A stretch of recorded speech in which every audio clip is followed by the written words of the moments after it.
Benedici, Signore, il cui nome significa luce, questa targa.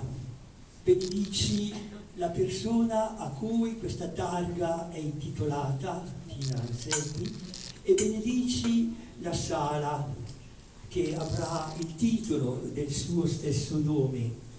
E questa sala sia davvero il luogo nel quale i cittadini e le cittadine, liberi e libere, confrontano le loro idee e compiono le scelte più necessarie e più opportune per il bene comune della loro comunità.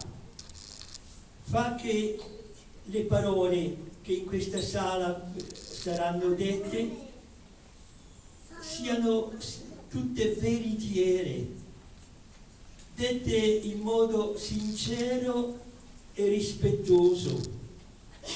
Fa che ognuno dei presenti ascolti il parere degli altri e approvi le opinioni più favorevoli a chi è piccolo, a chi è povero, a chi è fragile, e così la vita cresca e favorisca la concordia dei cuori e delle energie per il bene di tutti.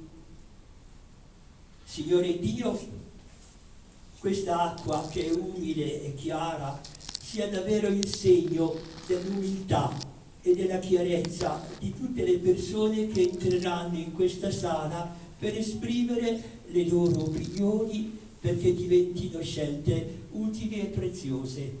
Nel nome del Padre, che è custode della vita, nel nome del Figlio, che la vita l'ha difesa con la sua stessa vita, nel nome dello Spirito Santo, che è l'amore che unisce i cuori.